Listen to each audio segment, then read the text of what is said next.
নমস্কার, আমি বৈশাখী। শিল্প সাহিত্য বাই বৈশাখী চ্যানেলে সকল শ্রোতা বন্ধুদের স্বাগত জানাই। আজ আপনাদের বলবো গল্প ডেলিভারি বয়। প্রাপ্তবয়স্ক শ্রোতা বন্ধুদের জন্য গল্প পাঠ এবং লেখায় আমি বৈশাখী বিশ্বাস দেবনাথ। গল্পটি প্রথম থেকে শেষ পর্যন্ত শুনবেন। ভালো লাগলে অবশ্যই লাইক করবেন, কমেন্ট করবেন, শেয়ার করবেন এবং আপনাদের প্রিয় চ্যানেল শিল্প সাহিত্য বাই বৈশাখী সাবস্ক্রাইব করে বেল বাটন প্রেস করে পাশে থাকতে একদম ভুলবেন না। বন্ধুরা, শিল্প সাহিত্য বাই বৈশাখী এখন চলে এসেছে ইউটিউব মিউজিক পডকাস্টে। ইচ্ছে করলে আপনারা সেখান থেকেও গল্প শুনতে পারেন এবং আপনাদের ব্যক্তিগত মতামত আমার সঙ্গে শেয়ার করতে পারেন। আজ আপনাদের বলবো ডেলিভারি বয়। গল্প পাঠ এবং লেখায় আমি বৈশাখী বিশ্বাস দেবনাথ। গল্পটি প্রাপ্তমনস্ক শ্রোতা বন্ধুদের জন্য। যাদের ভালো লাগবে না তারা দয়া করে এড়িয়ে যাবেন। এই গল্পটি সম্পূর্ণরূপে কল্পনাপ্রসূত, যদিও কিছু ক্ষেত্রে বাস্তব ঘটনার ছোঁয়া থাকতে পারে। এটি লেখকের কল্পনার সাথে মিশ্রিত একটি সৃষ্টিশীল উপস্থাপন। গল্পটি কোনো ব্যক্তি, ঘটনা বা প্রতিষ্ঠানের সাথে মিলে গেলে তা নিতান্তই কাকতালীয়। এই গল্প শুধুমাত্র বিনোদনের উদ্দেশ্যে তৈরি করা হয়েছে। সারাদিন বাইক চালিয়ে এসে ক্লান্ত শরীরটা আর টানতে ইচ্ছে করে না অভিকের। বাড়ির বাইরে বাইকটাকে দাঁড় করিয়ে রেখে ঘরের সামনে গিয়ে কলিং বেল প্রেস করে সে। দরজা খুলে অভিকের শাশুড়ি মা। মা, মীরা কি করছে? খাইয়ে দিয়েছি, ঘুমোচ্ছে। আজ এত দেরি হলো যে বাবা? কি আর করবো মা বলুন, ডেলিভারি দিতে দেরি হয়ে গিয়েছে বলে ঝাড় খেতে হয়েছে অনেক। টাকাটাও এবার বোধহয় কমই হবে। সে যাই হোক, আমি তোমায় কতবার বলেছি আমাদের সঙ্গে বাড়ি চলো অভিক। এখানে কি আঁকড়ে বসে রয়েছ? মীরা বড় হচ্ছে, তোমাকে তো ওর দিকে একটু নজর দিতে হবে। সারাদিন মেয়েটা বাবা বাবা করে কান্না করে। এখন ছোট তাই বোঝে না, কিন্তু আর বছর 3 পরই তো ও স্কুলে যাবে। তখন কি হবে? তুমি আমাদের সঙ্গে চলো বাবা। ও বরং ওর দাদু দিদার কাছেই বড় হলো। ঠাকুরদা ঠাম্মি থাকতেও যেখানে নেই সেখানে। আচ্ছা মা, আপনি খেয়েছেন? আমি আর একাকি করে খাই বাবা, তুমি আমার ছেলের মতো। মা, বাবা ক্ষমা করতে পারবে আমাদের? হ্যাঁ, ক্ষমা করেও বেশি। এখন তো তার কাছে নাতনি সব, তাই না?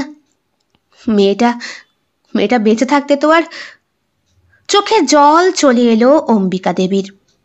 একমাত্র মেয়ে ইরাবতী বিয়ে করে পালিয়ে গিয়েছিল অভিকের হাত ধরে।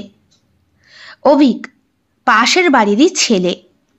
অভিকের বাবা বিরাট বড় ব্যবসায়ী।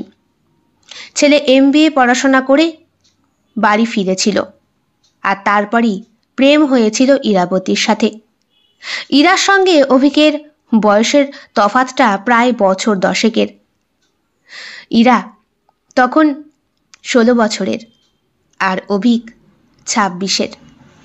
সে বিদেশ থেকে পড়াশোনা করে এসেছে বলে পাড়ায় তার প্রতি একটা অসম্ভব রকম সম্মান ছিল সকলের। সরস্বতী পুজোর দিন ইরার সঙ্গে যেচে কথা বলেছিল অভিক। ক্লাবের পুজো প্যান্ডেলে ইরা গিয়েছিল অঞ্জলি দিতে। ইরার বাড়িতে প্রতিবারই পুজো হয়, আর সেই নিয়েই পুরোহিত ঠাকুরদার সাথে ঝগড়া। কি ঠাকুরদা, আমার বাড়িতে কেন আগে যাওনি? আমি বুঝি পুজো দেব না? তুমি জানো না আমার মাধ্যমিক পরীক্ষার সামনে? চেঁচাস নে, ক্লাবের পুজো সেরে তারপর যাব। হ্যাঁ, এখানে মাল্য বেশি পেয়েছ, আমার বাড়িতে বুঝি কম পাও? ইরা, তর্ক করিস নে, বললাম তো যাব। কি হয়েছে এখানে? হলুদ রঙের পাঞ্জাবির হাতাটা গোটাতে গোটাতে এগিয়ে এসেছিল অভিক। 26-27 বছরের তরুণ সে, শিক্ষিত, হ্যান্ডসাম। আর বাদবাকি মেয়েরা তো রীতিমতো। অভিকদা, দেখো না ইরা কেমন করছে। কে ইরা?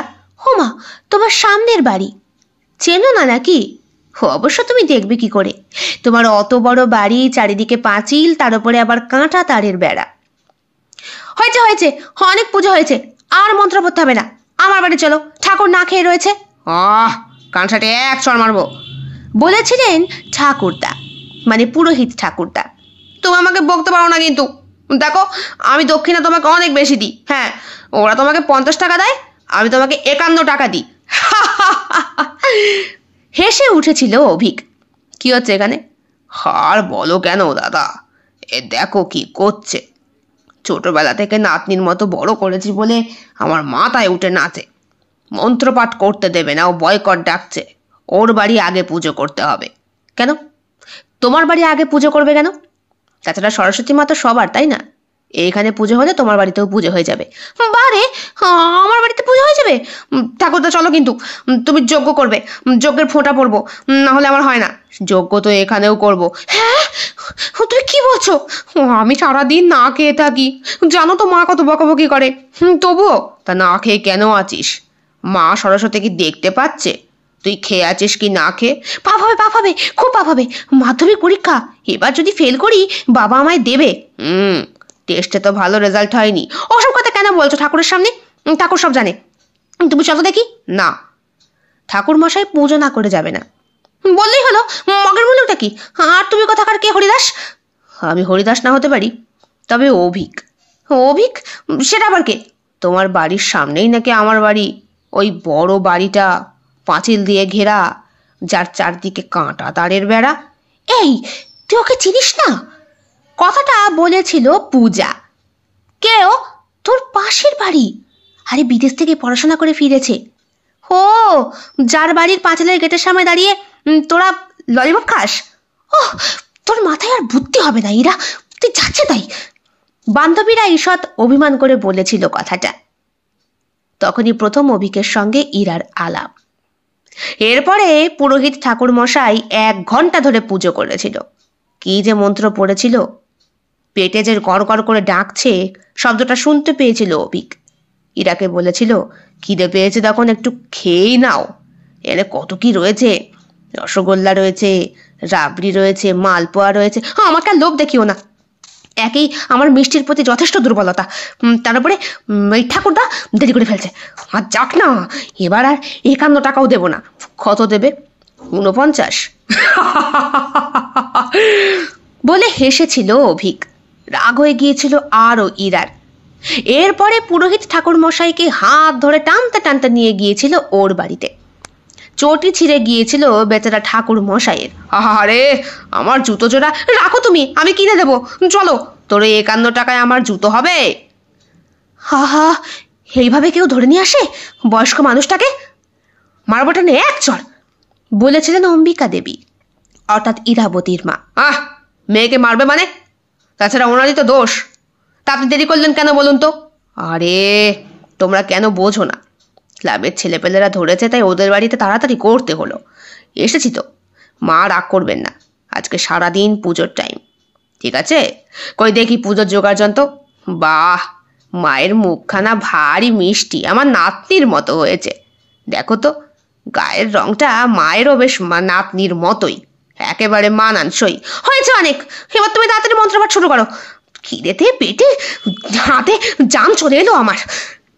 পুজো হয়ে যজ্ঞ হওয়ার পর মায়ের হাতের গরম গরম গোবিন্দভোগ চালের খিচুড়ি আর লাবড়া খেয়েছিল ইরাবতী।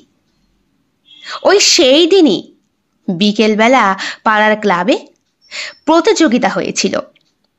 আবৃত্তি, নাচ, গান, আর সবার শেষে যেটা হয়েছিল সেটা হলো মিউজিক্যাল চেয়ার।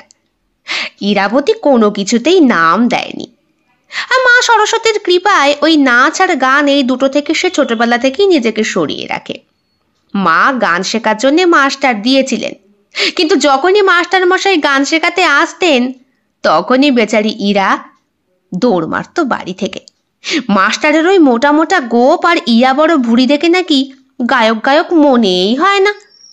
টিভিতে যে গায়কগুলোকে দেখা যায় তাদের চেহারা কত সুন্দর, আরে কেমন যেন মোটা হুব্দ মার্কা। ইরাবতী সেই দিন এসেছিল বান্ধবী পূজা, মৈত্রেয়ী এদের সাথে। কিরে, নাম দিবি নাকি? কিসে? ওই মিউজিক্যাল চেয়ারে। চল না খেলি। না না, আমি ওসব খেলতে পারবো না, তোরা খেললে খেল। পূজা তো খেলবেই, বলেছিল মৈত্রেয়ী। আরে ওই দেখ অভিকদা, অভিকদাও নাম দিয়েছে, এই চল না একসাথে খেলি। এরপরে অভিকই এগিয়ে এসেছিল ইরাবতী, পূজা আর মৈত্রেয়ীকে দেখে। ইরা সকালবেলা হলুদ রঙের শাড়ি পরেছিল, এখন চুড়িদার পরেছে। হালকা একটা সোয়েটার রয়েছে গায়ে, কারণ একটু ঠান্ডা লাগছে। তবে সাজলে গুজলে মেয়েদের আবার শীত খুব একটা করে না। বরং বিয়ে বাড়িতে গিয়েও ওই শর্টহাতা ব্লাউজ পরলেও ঠান্ডা লাগে না, যেখানে পুরোহিত ঠনঠনাঠন কাঁপতেই থাকে। নাম দাও না, বান্ধবীরা যখন বলছে বারে আমার খেলতে ইচ্ছে করে না। একটু খেয়ালেই দেখো, সামনে মাধ্যমিক দেবে, মা সরস্বতী দেখবে যে তুমি সব সময় বেশ তন্দুরুস্ত থাকো। খেলা টেলায় ওসবেও তো দেবীর কৃপা। সত্যি মা সরস্বতী খেলাও করে? ও বাবা, তা করবে না? এদিকে পূজা আর মৈত্রেয়ী হাসছে ইরার কথা শুনে। ঠিক আছে, তাহলে নাম দেব। মিউজিক্যাল চেয়ার খেলা শুরু হয়। খেলতে খেলতে আউট হতে হতে শেষ পর্যন্ত অভিক আর ইরাই আটকে মাঝে একটা চেয়ার। মিউজিক আবার শুরু হয়েছে। পূজা আর মৈত্রেয়ী হাততালি দিয়ে বারবার নাম করছে ইরার, ইরাকে জিততে বলছে। কিন্তু মিউজিক শেষ হবার সাথে সাথেই অভিক চেয়ারে বসে, আর অভিকের উঁচু পায়ে ধাক্কা খেয়ে ইরা অভিকের কোলের ওপর পড়ে। আর এমন ভাবেই পড়ে যেখানে ওদের ঠোঁট দুটো ঠেকে যায় আচমকাই। সঙ্গে সঙ্গে পাড়ার সকলে হাততালি দিয়ে ওঠে। অনেকেই দাঁড়িয়েছিল সেখানে। হীরার বাবা মাও ছিল, এমনকি অভিকের বাবা মাও। যদিও ওই ঠোঁটে ঠোঁট ঠেকে যাওয়ার কেসটা ওরা দুইজনই বোঝে। তখনই ওদের শরীরে বসন্তের ছোঁয়া লাগে, আর একটা অন্যরকম অনুভূতির স্পর্শ। এরপরই শুরু হয় এই বাড়ি থেকে ওই বাড়ি চোখে চোখে আলাপ। অভিকের বাড়ি তো রীতিমতো বড়, 3 তলা। সেখানে ছাদ থেকে আর ব্যালকনি থেকে দাঁড়িয়ে ইরার দোতলা বাড়ি অনায়াসেই পর্যবেক্ষণ করা যায়। শীতে চুল শুকানো থেকে শুরু করে মায়ের জন্য বড়ি দেওয়া, শুকনো লঙ্কা শুকানো, এমনকি কাপড় তোলার অছিলায় ফাঁকা ছাদে দড়িতে হাত দিয়ে বসে থাকা। একটু একটু করে বিষয়টা প্রেমে পরিণতি পায়। এদিকে অভিকেরও তো পড়াশোনা শিখে উঠেছে, ডিগ্রিগুলো নিয়ে ধোঁয়া ধুয়ে জল খাচ্ছে। বাবার ব্যবসা সামলাবে নাকি নিজে কিছু করবে বুঝে উঠতে পারে না। যখনই ইরার বাবা টের পান মেয়ের আর পড়াশোনা হবে না, উনি বাড়িতে সম্বন্ধ নিয়ে আসেন। কিন্তু হীরা যে তখন মন দিয়ে বসেছে অভিককে, আর কিছু করার নেই, কিচ্ছু করার নেই। ব্যাস, ভুল সিদ্ধান্ত নিয়ে ফেলে দুইজন, বাড়ি থেকে পালায়। ব্যাপারটা পাড়ায় রটে যেতেই মরা কান্না শুরু করে পূজা আর মৈত্রেয়ী। ইরার মা একটুও চোখের জল ফেলেনি। অভিককে ওনার বরাবর পছন্দ ছিল। ছেলেটার মধ্যে মেয়েটার প্রতি এক অসম্ভব পাগলামি ভালোবাসা আছে। উনি বুঝতে পারতেন। মাঝে মধ্যে তো ছাদে অভিক ওনাকেই ইশারা করত, আর মেয়েকে শিখিয়ে দিয়েছিলেন, ওকে বলিস তুই শাড়ি পরিস না, আমি শাড়ি পরি, তুই বাড়িতে নাইটি পরে থাকিস, ভালো করে বুঝিয়ে দিস, আর তোর মাঝে নাইটি পরে না। মা কি যে বলো! দেখ মা, যা করবি ভেবে করবি। ওর বাবা কিন্তু অনেক বড় ব্যবসায়ী, জানিস তো। তোর বাবার সঙ্গে ওর বাবার যায় না। কোনোদিন মানবে কিনা বলতে পারবো না, তবে চেষ্টা করবি দুইজনে প্রতিষ্ঠিত হয়ে তারপরে সম্পর্কটাকে পরিণতি দিতে। মায়ের কথা রাখতে পারেনি ইরা। বাড়ি থেকে বেরিয়ে যাওয়ার সময় স্পষ্ট করে চিঠিতে লিখে গিয়েছিল, আমায় ক্ষমা করে দিও মা, তোমার কথা রাখতে পারলাম না। আসলে পরিস্থিতির শিকার হলাম দুইজনেই। আমি ওকে ছাড়া বাঁচবো না, আর ও আমাকে ছাড়া। চললাম মা, তোমার আশীর্বাদ মাথায় নিয়ে। জানি বাবা কখনো মানবে না, তবুও চেষ্টা করব মৃত্যুর আগের দিন পর্যন্ত বাবাকে মানাতে। কারণ আশীর্বাদ যে তোমাদের দুইজনেরই দরকার মাগো, বড় হওয়ার জন্য, জীবনে সুখী হওয়ার জন্য। বাচ্চা হতে গিয়ে মারা গেছে ইরা। সে তো খুব মর্মান্তিক পরিস্থিতি। সিজারের জন্য মোটা অঙ্কের টাকার দরকার ছিল। পালিয়ে আসার পর অভিককে থাকতে সাহায্য করেছিল অভিকের বন্ধু সুব্রত আর প্রিয়াংশু। দুইজনই ব্যাচেলার, পড়াশোনা করছে। ওর বাড়িতেই উঠেছিল ওরা। দম্পতি জেনে বাড়ি থেকেও খুব একটা কেউ আপত্তি করেনি। কিন্তু দিন 7 মতো যেতেই অভিকের পিতৃ পরিচয় পাবার সঙ্গে সঙ্গেই ব্যাপারটা বেগতিক হয়ে গিয়েছিল। প্রিয়াংশুর বাবা স্পষ্ট বলে দিয়েছিল, না না না না না, অত বড়লোক বাপের ছেলে সামান্য একটা কেরানির মেয়েকে নিয়ে পালিয়েছে আর আমার বাড়িতে উঠেছে, জানতে পারলে খুব খারাপ হবে। তাছাড়া এমনও তো হতে পারে কোনোদিন অভিকের বাবার কাছে আমারই আর্থিক সাহায্যের জন্য যেতে হতে পারে, তখন আমি কি করে মুখ দেখাবো বলতে পারিস? কিন্তু বাবা, ওদেরকে আমি তাড়াবো কি করে? তাড়াবি কি করে মানে? অভিক তো কোনো কাজকর্মও করে না, স্পষ্ট বলে দে যা হয়েছে হয়েছে, বিয়ের সুখ মিটে গিয়েছে, মেয়েটার বাড়ি পৌঁছে দিতে আর নিজেও পালাতে। এগুলো আপনি কি বলছেন কাকু? বাবা মার বয়সে হয়ে আপনি সব বলতে পারলেন? দেখো বাবা, যেখানে টাকা নেই সেখানে সংসার হয় না। আমার বাড়ি খেয়ে পড়ে কদিন থাকবে তোমরা? তোমার বাবার টাকার জোর আছে, বাবার হাতে পায়ে গিয়ে ধরো, বাবা বন্দোবস্ত করে দেবে। হেয়াতে বিদেয় হও, তোমরা এখানে থাকলে আমার ছেলের ভবিষ্যৎটাও নষ্ট। অভিক বেরিয়ে গিয়েছিল হাত ধরে ইরার, থেকেছিল 2 দিন স্টেশনে বসে, তবে ইরার গায়ে আঁচ লাগতে দেয়নি। এখন কি করবে? ডেলিভারি বয়ের কাজ নেব। তুমি এত বড় ডিগ্রি করেও ডেলিভারি বয়? কিন্তু অভিকের হাতে একটা হীরের আংটি, গলায় সোনার চেন, এগুলো আছে কি করতে? জানো না সোনা দরকারে লাগে? কিন্তু তোমার বাবা মার দেওয়া ওগুলো, আমার জন্য তুমি এগুলো... দাঁড়াও, নিজের কানের দুল আর সরু চেনটা খুলে দিয়েছিল ইরা। বিক্রি করতে গেলে এটাও করবে? সংসার তুমি আমি দুইজনেই করবো নিশ্চয়ই, তুমি একা না। এরপরের গল্পটা অন্যরকম। সোনার দোকানে ওগুলো বেচে একটা মোটা অঙ্কের টাকা পায় অভিক। তারপর একটা বাড়ি ভাড়া করে। ভাড়া বাড়িতে দিন 7 থাকার পর একটা ডেলিভারি কাজ জুটিয়ে নেয় অভিক, তবে মাইনেটা যৎ সামান্য। ইরা টিউশনি পড়াতে শুরু করে। যদিও সামান্য মাধ্যমিক পাশের কাছে আর কে আসবে, কিন্তু কচি কাঁচা বেশ কয়েকটা বাচ্চার জোগাড় হয়। মেরে কেটে মাসে 3 থেকে 4 হাজার টাকা ইনকাম করতো ইরা, আর অভিক 7 থেকে 8 হাজার টাকা। আবার কোনো সময় ডেলিভারিতে ভুল হলে টাকা কাটাও যেত। এত কম অঙ্কের টাকা অভিকের হাত খরচও কোনোদিন ছিল না, কিন্তু ভালোবাসা মানুষকে সব শিখিয়ে দেয়। পরিস্থিতি এমন একটা জিনিস। এরপরে খুশির খবরটা আসে, আমি মা হতে চলেছি। কি সত্যি বলছো? আমাদের ভালোবাসা, কিন্তু বাচ্চা মানুষ করব কি করে বলো তো? আমারই ভুল, খেতে ভুলে গিয়েছিলাম বড়িটা। আমি ভেবেছিলাম তুমি আমাকে মারবে, রাগ করবে, কিন্তু সব কি বলছো ইরা? আমাদের প্রথম সন্তান, ভালোবাসার সম্পর্ক আমাদের। তুমি আমায় ভালোবাসো, আমি তোমায় ভালোবাসি, আমরা একে অপরকে ছাড়তে পারবো না কোনোদিন। তুমি এই কথা মুখে আনলে কি করে? অভিক, সত্যি বলছো? সত্যি সত্যি সত্যি। এই খুশির খবরটা বাড়িতে বলি, তাহলে নিশ্চয়ই আমাদেরকে মানবে। কিন্তু যদি ওরা আমাদেরকে আলাদা করে দেয়? পাগলি, আলাদা কেন করবে? তোমার গর্ভে আমার সন্তান, আমার বাবার ক্ষমতা আছে তোমাকে আলাদা করার? অভিক মিষ্টি নিয়ে এসেছিল। প্রথম এসেছিল ইরার বাড়িতে। ইরার বাবা মা বসে রয়েছেন, কাজকর্ম খাওয়া দাওয়া সবই ঠিকঠাক, শুধু মেয়ের ঘরটা তালা বন্ধ। ওখানে উঠতে দেন না তিনি, এমনকি ছাদেও যেতে দেন না ওনার স্ত্রীকে। কে? বাবা। কে বাবা? বাবা, আমি ইরা। আমার কোনো মেয়ে নেই, জন্মেছিল, বছর 17 বয়সও হয়েছিল, 18তে পা দেওয়ার 2 দিন আগে পালিয়েছে সে। কে তুমি? বাবা, কি বলছো তুমি? আমাদের মেয়ে? হ্যারি মা, তুই পোয়াতি? মা, তুমি কি করে বুঝলে? মায়ের চোখ আমি বুঝবো না? আয় ঘরে আয়। না, ওকে ঘরে তুলতে গেলে তোমাকে বাইরে বেরোতে হবে। না না বাবা, আমার জন্য তোমার সংসার নষ্ট হবে কেন? অভিক মিষ্টির প্যাকেটটা বাইরে রেখেছিল অভিক। ওরা গেট খুলে বেরিয়ে যেতে সেই মিষ্টির প্যাকেট রাস্তায় ছুঁড়ে ফেলে দিয়েছিলেন ইরার বাবা। কুকুরগুলো এসে খেয়েছিল। হীরার সে কি কান্না!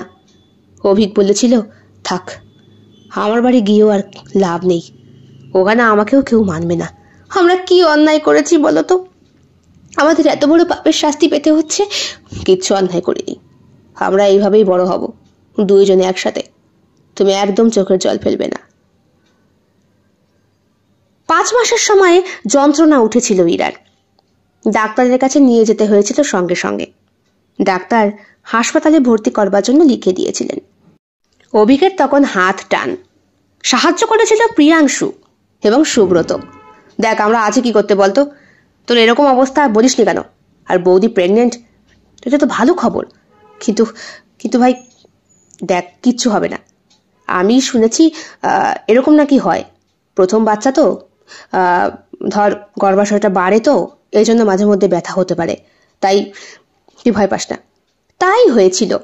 2 দিন চেক আপ করে ডাক্তার ছেড়ে দিয়েছিলেন। ডেলিভারির দিন যত এগোয় হীরার মনের মধ্যে তত বেশি আনন্দ আর উচ্ছ্বাসের সাথে বিষণ্ণতাও কাজ করছিল। বাবা ক্ষমা করবে না বলো আমাদের? আচ্ছা, আমাদের যদি একটা ফুটফুটে মেয়ে হয়, ওর নাম রাখবে মীরা। হ্যাঁ, আর ওকে না খুব আদর যত্নে বড় করবে। এমন করে কথা বলছো কেন? যেন আমি একাই বড় করব? বলা যায় নাকি? খবরদার, এমন কথা মুখেও আনবে না। তোমাকে ছাড়া যে আমি বাঁচতে পারবো না। ইরার ডেলিভারির দিন, ব্যথা উঠেছে। অফিসে ফোন করে অভিক জানায়, আমার আজকে যাওয়া হবে না স্যার। না মানে ডেলিভারি আজকে যদি। এসব কি তোমার বাপের ব্যবসা নাকি? বেয়াদব ছেলে, অত বড় কোটিপতি বাপের ছেলে হয়ে এসব কাজ করছো, লজ্জা করে না? স্যার যখন জানেন তখন বাহ, এখন বাপের দোহাই, চুপচাপ কাজে এসো আর কাজ করো, নাহলে পুরো মাইনে কাটা। স্যার আপনি এমন করবেন না স্যার। দেখো তোমার বাবা স্পষ্ট জানিয়ে দিয়েছে, কাজ করে খাবে। কাজ কামাই করলে বাবা জানে মানে? হ্যাঁ, তোমার বাবার পরিচয় পেয়েই তোমায় কাজে রাখা হয়েছিল। সত্যি কথাটা তোমায় বলতে পারিনি, কিন্তু এখন তুমি যেভাবে কামাই শুরু করেছো তাতে বলতে বাধ্য হলাম। কামাই করলেই তোমার টাকা পুরো কাটা। কিন্তু স্যার আমার স্ত্রী। ফোনটা কেটে দিয়েছিলেন বস। অভিক অসহায়। শেষ অবধি মন খারাপ করে হীরাকে নিয়ে যখন ভ্যানে বসাবে তখন, মা মা, আমি কি আর মেয়ের মাস ভুলতে পারি রে মা? তখনই বুঝেছিলাম তোর 4-5 মাস চলছে। তুমি নিশ্চিন্তে যাও বাবা, আমি ওকে নিয়ে যাচ্ছি। কিন্তু মা আপনি পারবেন তো? হ্যাঁ হ্যাঁ। ভ্যানওয়ালা পৌঁছে দিয়েছিল হাসপাতালে। ব্যথা উঠেছিল প্রচণ্ড পরিমাণে। 2 দিন ওই ব্যথা সহ্য করে করে 3 দিনের দিন সিজার হয়েছিল ইরার। ফুটফুটে কন্যা সন্তানের জন্ম হয়েছিল, কিন্তু ডাক্তার বললেন আপনাদের অনেক দেরি হয়ে গিয়েছে। পেশেন্টের প্রথম দিনই সিজার করা দরকার ছিল। আসলে প্রচণ্ড পরিমাণে রক্তপাত হয়ে ওনাকে আর বাঁচানো গেল না। হীরা হীরা নেই, ক্ষমা করবেন, সম্ভব হলো না। কিন্তু আপনারা তো আগেই বুঝতে পেরেছিলেন যে ওর সিজারের দরকার, তাহলে কেন করাননি? ডাক্তার মৈত্র চুপ হয়েছিলেন বেশ কিছুক্ষণ। এরপরে অম্বিকা দেবী বলেছিলেন, আমার নাতনির মধ্যেই আমার মেয়ে বেঁচে থাকবে বাবা, তুমি চিন্তা করো না। কিন্তু মা, আমি বাঁচবো কি করে? এরপরে কেটে গিয়েছে বছর 2। মাঝে মধ্যেই চলে আসেন নাতনির কাছে।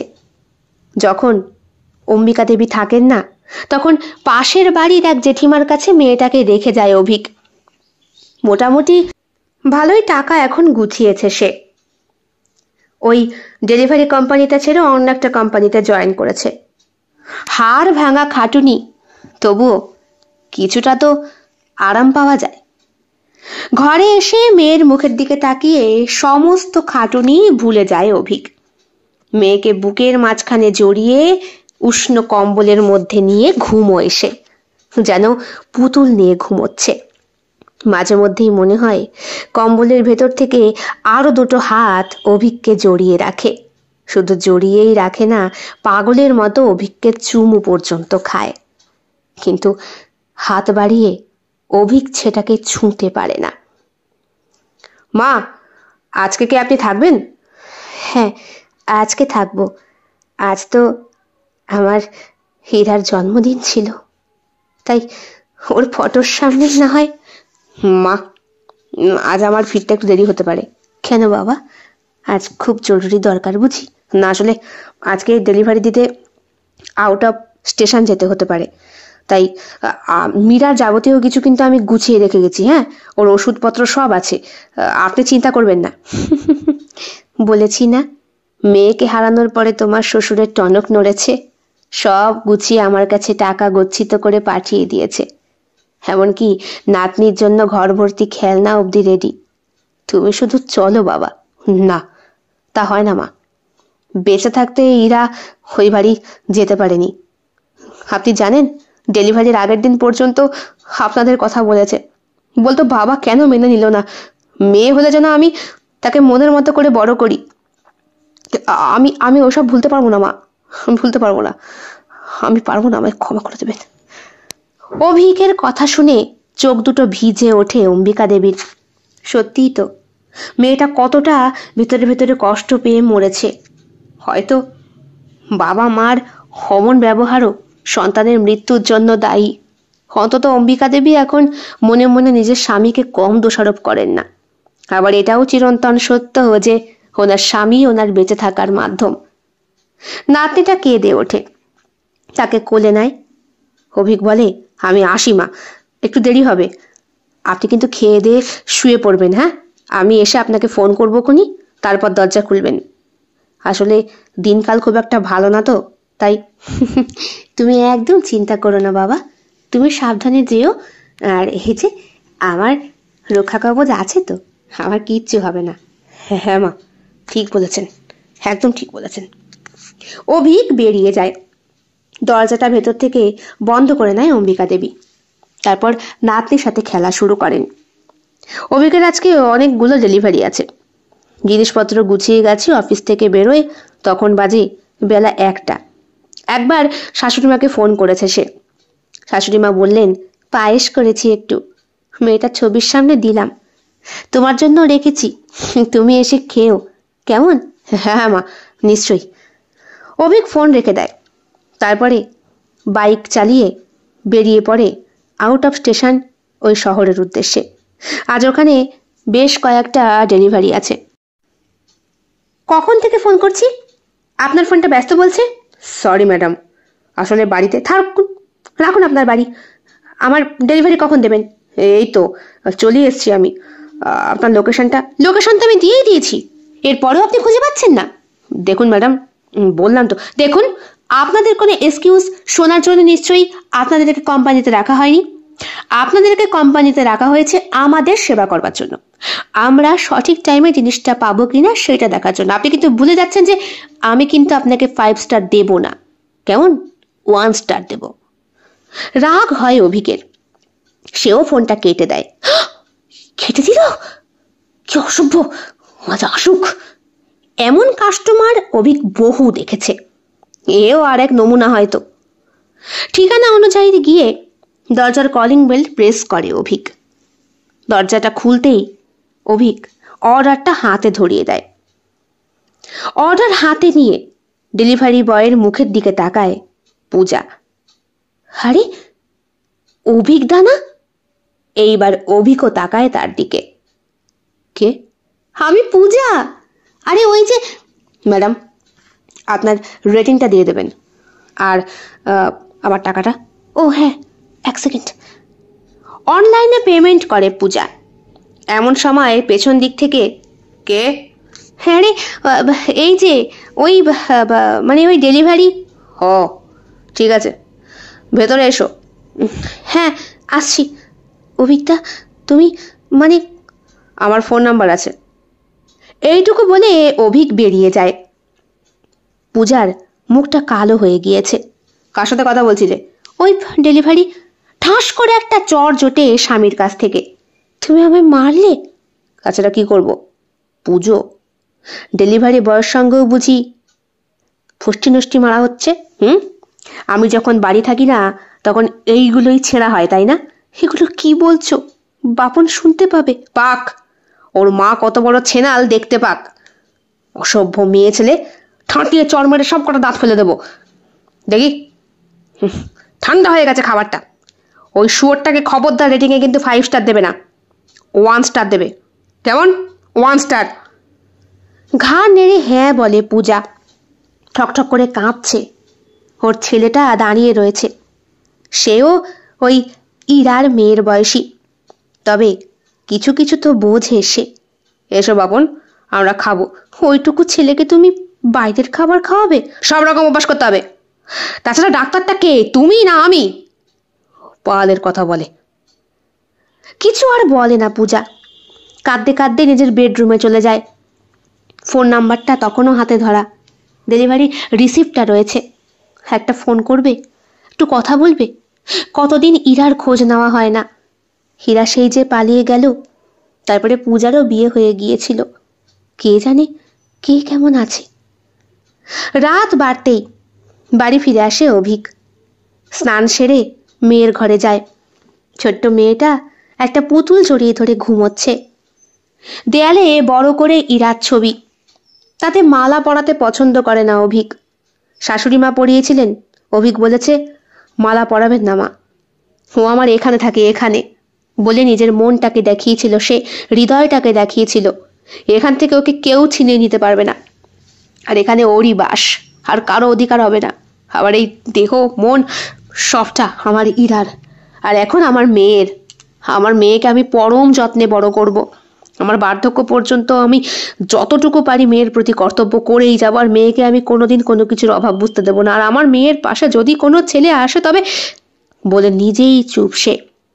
বলে আসলে শ্বশুরমশাইকে আমি কী বা দোষারোপ দেব? হীরাও তো আপনাদের একটাই মেয়ে ছিল, আমি ছিনিয়ে নিয়েছিলাম আপনাদের কাছ থেকে, তাই উনি ক্ষমা করতে পারেননি। এখন নিজের মেয়ে হয়েছে বলে সবটা বুঝি। থাক বাবা, ওসব বলে আর লাভ নেই এখন। তুমি হাত মুখ ধো, পায়েসটা খাও। তোমার মধ্যেই তো আমি এখন আমার মেয়েকে জীবিত থাকতে দেখি।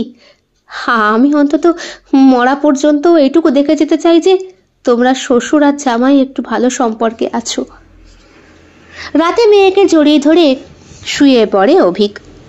ছোট্ট মেয়েটা এখনো চুকচুক করে ঠোঁটের মধ্যে শব্দ করে, যেন মনে হয় দুধ চুষছে। ছোট বাচ্চার এখনো মায়ের দুধ খাওয়া স্বভাব থাকবে, দুধ ছাড়তেই পারবে না। সেই মেয়ে এখনো চুকচুক করে ঠোঁটটা চষে, মাঝে মধ্যে আঙুলটাই মুখে ঢুকিয়ে চষে। কি আর করা যাবে, স্তনপান তো আর এ জীবনে ওর হলো না। জন্মের পর থেকেই মেয়ে বাইরের দুধ খেয়েই বড়। রাত প্রায় 12:30 নাগাদ অভিকের ফোন বাজে। এই সময় তো আর ডেলিভারি থেকে ফোন করার কথা না। ঘুম ঘুম চোখেই রিসিভ করে সে। হ্যালো, কে? আমি পূজা। পূজা? অভিকদা, আমি পূজা, ওই মদন পাড়ার পূজা। অভিক উঠে বসে। পাশের ঘরে শাশুড়ি মা ঘুমোচ্ছে। আস্তে কথা বলতে হবে, জোরে কথা বললেই সবাই সবটা শুনতে পেয়ে যাবে। কি ব্যাপার বলো? অভিকদা, কথা ছিল, একটু কথা বলার সময় হবে? ধরো। অভিক বাড়ির ছাদে উঠে আসে। এই বাড়িটা ওদের ভাড়া বাড়ি। ওই পাশের বাড়ি জেঠিমারি বাড়িটা ভাড়া রয়েছে আজ অনেকগুলো বছর। মাঝে মধ্যে কোনো মাসে অসুবিধে হলে জেঠিমার কাছে বললেই উনি বলে দেন, ঠিক আছে তুমি পরে দিও, কোনো অসুবিধা নেই বাবা। মানুষটা খুব ভালো। বারোঘাটের জল খেয়ে শেষ পর্যন্ত এই ভাড়া বাড়িটা পেয়েছিল ওরা, কিন্তু সুখের সংসার আর করা হলো না। ছাদে উঠে একটা সিগারেট ধরায় অভিক। মেয়ের সামনে খাওয়া যায় না। বলো, কি বলবে? অভিকদা, কেমন আছো? পরিস্থিতি আর পরিবেশ যেমন রেখেছে তেমন আছি। তোমার খবর কি? হ্যাঁ, কি উত্তর? আমারও তাই। আচ্ছা, সকালে যখন ডেলিভারি দিতে গিয়েছিলাম তোমার হাতে একটা সিগারেটের ছ্যাঁকার দাগ দেখেছিলাম, ওটা কি তোমার স্বামীর দেওয়া? অভিকদা, সবই বুঝতে পেরেছি। আসলে তোমার ঘরে ঢোকার সময় দরজার বাইরে পোস্টারটা লক্ষ্য করিনি। ডক্টর মৈত্র তোমার হাজবেন্ড? ওই আর কি। ওই আর কি মানে? মানে হাজবেন্ড নাকি আমি তার রক্ষিতা বলা ভুল। অগ্নিসাক্ষী করে বিয়ে করেছেন, আমাকে উদ্ধার করেছেন বিয়ে করে। এমন করে কেন বলছো পূজা? তুমি সুখী না? খুব সুখী। আমার তো একটা ছেলেও আছে। ও তাই? ভালো তো। স্বামী যেমনই হোক, ওই ছেলের দিকে তাকিয়ে তোমাকে বাঁচতে হবে। হ্যাঁ, যা বলেছ অভিকদা। নিজের চোখের সামনে নিজের স্বামীকে আরও একটা সংসার করতে দেখছি। এরপরেও আমার কিছু বলার নেই। মানে আমাদের আর্থিক অবস্থা খুব একটা ভালো কোনো দিনই ছিল না। বাবা মারা যাওয়ার পর থেকে মা আর আমার অবস্থা হয়ে গিয়েছিল আরো শোচনীয়। বড়দা বিয়ে করে, বৌদি নিয়ে আসে, সংসারে টাকা দিত না, ওই যেমন হয় আর কি। তখনই ডক্টর মৈত্র দয়া করেন আমাকে। মাকে দেখাতে নিয়ে গিয়েছিলাম, ওইখানেই আমাকে দেখে হয়তো ওনার চোখের খিদে পায়। তাই তোমার স্বামীর আরও একটা সংসার আছে? হ্যাঁ, তবে এখানে থাকেন না, ওই সংসার তার চেন্নাইতে। আমি বুঝতে পারি, একটা করে পেশেন্টের সিজার করার পরে ওনাকে চেন্নাই যেতে হয়। তুমি শিওর উনি সংসার পেতেছেন? মনে হয়, না হলে কিসের টানে যান বলো তো অভিজ্ঞতা। আচ্ছা অভিজ্ঞতা, ইরা যে নেই, তুমি ওকে মিস করো না? সে তো করি, তবে ইরা নেই তো কি হয়েছে, আমার মেয়ে তো আছে। জানো পূজা, আমার মেয়ে না একদম ওর মায়ের মতো দেখতে হয়েছে। সেই হাসি, সেই আবদার, আর সেই রকমই শাসন। মেয়ে শাসন করে বুঝি? বাবা, করবে না? কত কি বলে, কত রকম ভাষায়। এখন তো টুকটুক করে ডাকতেও শিখেছে। কার সাথে কথা বলছো? হ্যাঁ মানে, কার সাথে কথা বলছো এত রাতে? অভিক বুঝতে পারে পূজার হাজবেন্ড কোনোভাবে জেগে গিয়েছে। আমার কালকে একটা সিজার আছে, আমি সারা রাত ভালো করে ঘুমোবো, আর তুমি রাত জেগে এখন। বুঝতে পারলো অভিক পূজার গায়ে হাত তুলছে তার হাজবেন্ড। অভিক বলে, পূজা, ওনাকে সাবধান হতে বলো। আমি কিন্তু সব কথা শুনতে পাচ্ছি। আমি কিন্তু থানায় গিয়ে, আমি এখন রাখছি। ফোনটা রেখে দেয় পূজা, কিন্তু অভিকের মাথার মধ্যে চিন্তা ঘুরপাক খায়। ডাক্তার মৈত্র, ইনিই তো সিজার করেছিলেন ওর স্ত্রীকে। প্রত্যেকবার সিজার করার পরে উনি চেন্নাইতে যান। কিসের টানে? ওনার কি সত্যিই কোনো সংসার আছে, নাকি গুপ্ত কিছু? অভিক জানার চেষ্টা করে। হাসপাতাল চত্বরে অনেকের সাথে কথাবার্তা বলে অভিক, এবং এর মাধ্যমে জানতে পারে এক গোপন সত্য কথা। ডাক্তার মৈত্র গর্ভাশয় থেকে বেরিয়ে আসা সেই ছোট্ট প্লাজেন্টাটা, যেটার মধ্যে সন্তান থাকে, ওইসব নাকি বিক্রি বাট্টার কাজ করেন উনি। প্রসূতি বিভাগে এই জন্যে ওনাকে সবাই নাকি ভয় পায়। বিষয়টা খুব একটা গুরুত্ব দিয়ে দেখেন না এখানকার হাসপাতাল কর্তৃপক্ষ, কিন্তু অভিকের কাছে এ ব্যাপারটা বড্ড বেশি জটিল বলে মনে হয়। এইটার মাধ্যমে একমাত্র সবটা বলতে পারবে পূজাই, আর পূজার কাছ থেকেই পুরো জিনিসটা জানতে হবে অভিকের। অফ টাইম পেলেই অভিক ফোন করে পূজার কাছে, খোঁজ খবর নেয় তার স্বামী কি করছে না করছে। আর এর মাধ্যমে একদিন অভিক জানতে পারে, জানো অভিকটা, তোমাকে কাছের পেয়েই বলছি, ও একটা গোপন ব্যবসার সঙ্গে যুক্ত। আমায় জানতে দেয় না, অনেক টাকা পায়, কি সব যেন রিসার্চ ফিসার্চও করছে। ওর হাতে প্রত্যেক মাসে ওই সিজারের সময় কোনো না কোনো পেশেন্ট মরে। আমি শুধু সেই সব অনাথ বাচ্চাগুলোর কথা ভাবি। মাকে ছাড়া মরে মানে মানে প্রসূতি বিভাগে ওকে সবাই ভয় করে অভিজ্ঞতা, আর এমার্জেন্সির সময় ওকে ছাড়া কেউ উদ্ধারও হতে পারে না। সেই সুযোগটাই কাজে লাগায় আমার স্বামী ডক্টর মৈত্র। আসলে সারা বছর যারা আমার স্বামীকে টাকা দিয়ে চিকিৎসা করায় না, তারা একেবারে শেষ মুহূর্তে এসে আমার স্বামীর হাতে পায়ে ধরে যখন বলে, প্লিজ ডক্টর, আমার স্ত্রীকে উদ্ধার করুন, ওর বাচ্চাটা যেন ভালোভাবে হয়ে যায় বা ও সুস্থ থাকে, সেই সুযোগটাই ও নেয়। ও 2 দিন 3 দিন প্রসব যন্ত্রণায় ভোগায়, তারপরে সিজার করে, আর অতিরিক্ত রক্তপাতের ফলে সেই পেশেন্ট মারা যায়। এগুলো তুমি কি বলছো পূজা? এগুলো সত্যি কথা? হ্যাঁ, এগুলো সব সত্যি কথা, আমি মিথ্যে বলছি না। প্লাজেন্টা স্তন্যপায়ী প্রাণীদের গর্ভকালীন সময়ে ভেতরে থাকা একটা গুরুত্বপূর্ণ অঙ্গ, যা মায়ের ভেতরে পুষ্টি যোগায় এবং বজ্র পদার্থের বিনিময় সম্পন্ন করে। এটা মায়ের রক্ত থেকে পুষ্টি গ্রহণ করে আর ভ্রূণের কাছে পৌঁছে দেয়। জন্মাবার পর এটার সঙ্গে প্রচুর রক্ত নালী নাকি জড়িয়ে থাকে, মায়ের গর্ভকালীন ভ্রূণের মাধ্যমে সংযুক্ত। জন্মের পরে প্লাজেন্টা জরায়ু থেকে বিচ্ছিন্ন হয়ে শরীর থেকে বেরিয়ে আসে। এই প্রক্রিয়াকে কি বলে জানো? অপরজনন।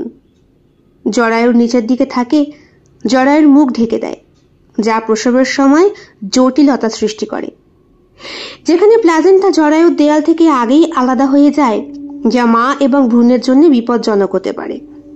এটি ভ্রূণকে পর্যাপ্ত পুষ্টি অক্সিজেন সরবরাহ করতে ব্যর্থ হতে পারে, ভ্রূণের বৃদ্ধিতে বাধাও হতে পারে। এই জিনিসটা বিক্রি করে আমার স্বামী প্রচুর টাকা পায়। আরে যখন সিজার হয় তখন গর্ভফুলটা তো বাইরেই থাকে, ডাক্তারই তো সেটা বের করে নিয়ে আসে, কিন্তু স্বাভাবিক প্রসবের সময় সেটা বাচ্চাটির সঙ্গে সঙ্গেই বেরিয়ে আসে। এইটার অনেক গুণ আছে গো। আর এটা একটা অস্থায়ী অঙ্গ, যেটা কেবলমাত্র গর্ভধারণের সময়ই তৈরি হয় আর সন্তান জন্মের পর শরীর থেকে বেরিয়ে যায়। অভিক চুপ করে ফোনটা ধরে থাকে, কিচ্ছু বলে না। পূজা বলে, হ্যালো, শুনতে পাচ্ছ অভিকদা?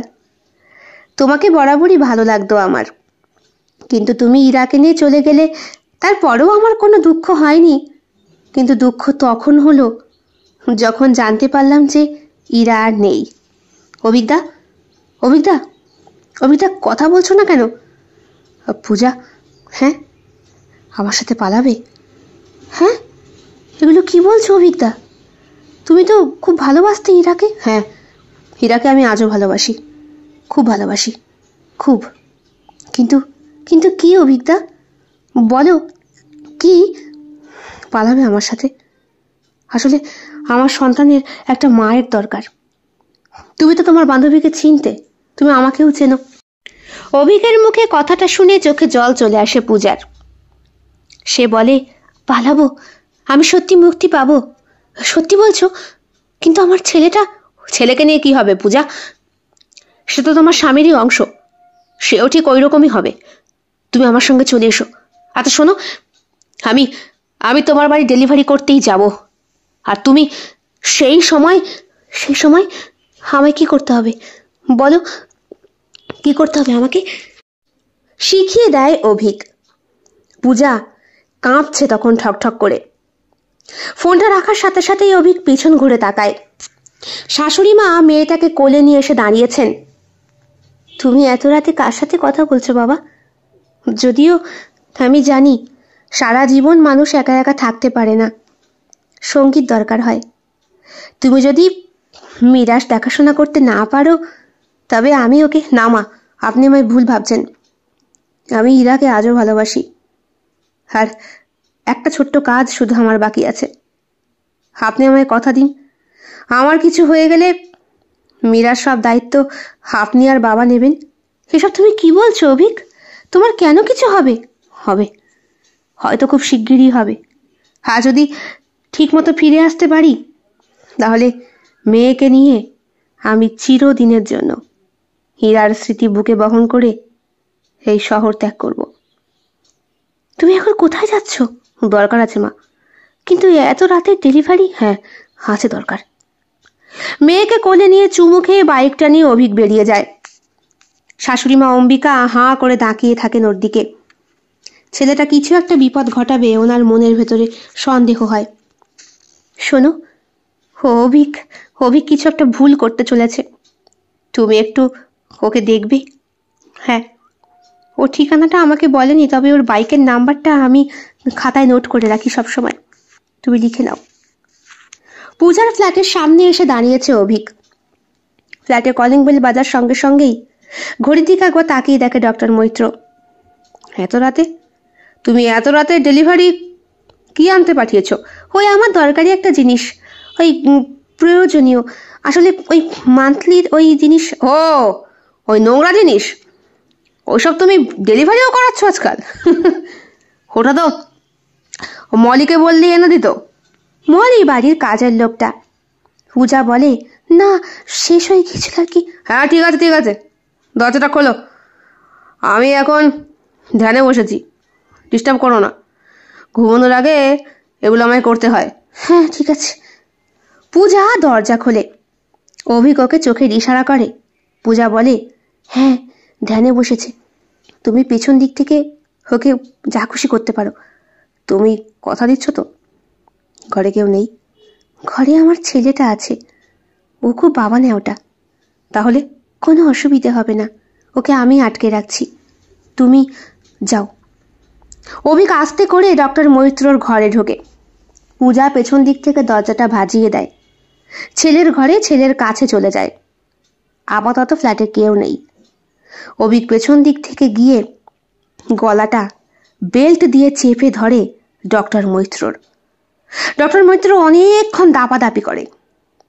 এদিকে আয়নায় অভিকের প্রতিবিম্ব ফুটে উঠেছে।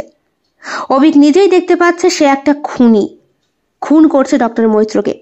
ডক্টর মৈত্র চিৎকার করছেন, কিন্তু গলা দিয়ে শব্দ বেরোচ্ছে না।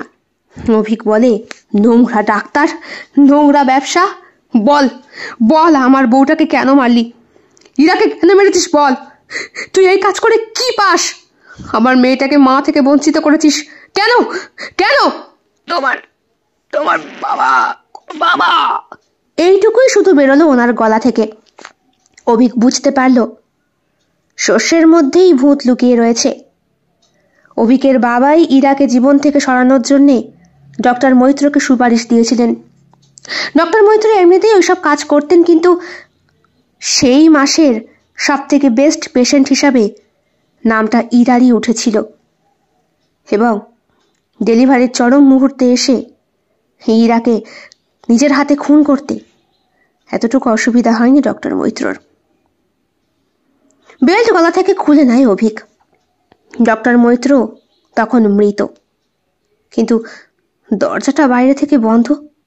দরজাটা পূজা সময় মতো খুলে দেয়। তুমি যে বললে তুমি ওনাকে শাস্তি দেবে, তুমি ওনাকে মেরে ফেললে অভিকদা? ইরাকে এই লোকটা খুন করেছে পূজা। পূজা আমি তোমায় নিয়ে পালাবো, কথা দিয়েছিলাম তো, আমি পালাবো। চলো চলো আমরা পালাই, চলো। না অভিকদা, আমার পথের কাঁটা তুমি সরিয়ে দিয়েছ। এইবার ছেলেকে নিয়ে আমি একাই বাঁচতে পারবো। মানে কি বলছো পূজা? অভিকদা, এক খুনিকে নিয়ে সংসার করছিলাম আমি। এক খুনির হাত থেকে বাঁচার জন্যে আরেক খুনির সাথে নতুন করে সম্পর্কে জড়াতে পারবো না। কিন্তু তুমি ডেলিভারি বয় হয়ে জিনিস দিতে এসেছিলে না, ওই অবধি ঠিক আছে। আমাদের দেখাও হয়নি, আমাদের কথাও হয়নি। তোমার আমার সম্পর্ক শুধু পণ্য কেনা বেচায়। তুমি আমায় জিনিস দিয়েছ, আমি কিনে নিয়েছি, এইটুকুই। আর আমার স্বামী মারা গেছে হৃদরোগে আক্রান্ত হয়ে। আমার স্বামীর ব্যাংক ব্যালেন্সের অধিকারিণী আমি, সবটা আমার হাতেই রয়েছে। উনি চেন্নাইতে যান 2 নম্বরই কারবার করতে, ওসবে হস্তক্ষেপ আমার না করলেও চলবে। আপাতত এই ফ্ল্যাট, এই বাড়ি গাড়ি যা রেখে গিয়েছেন আমার ছেলের হয়ে যাবে। অভিকদা, আমার ছেলে অন্তত জানবে না যে তার বাবা একটা খুনি ছিল। ভবিষ্যতে তুমি তোমার কন্যাটিকেও সেটা জানতে দিও না। কেমন লেগেছে আজকের গল্প কমেন্ট বক্সে কমেন্ট করতে একদম ভুলবেন না। ভালো লেগে থাকলে অবশ্যই লাইক করবেন, কমেন্ট করবেন, শেয়ার করবেন এবং আপনাদের প্রিয় চ্যানেল শিল্প সাহিত্য বাই বৈশাখী সাবস্ক্রাইব করে বেল বাটন প্রেস করে পাশে থাকতে একদম ভুলবেন না বন্ধুরা। দেখা হবে খুব শিগগিরই আগামীকাল সম্পূর্ণ নতুন একটি ভিন্ন স্বাদের গল্পের সঙ্গে। আপনাদের সকলের উপস্থিতি একান্তভাবে কামনা করি। সকলে খুব ভালো থাকবেন, সুস্থ থাকবেন এবং একইভাবে সাহায্য এবং সহযোগিতার হাত বাড়িয়ে দেবেন। সবাই ভালো থাকবেন। শুভরাত্রি।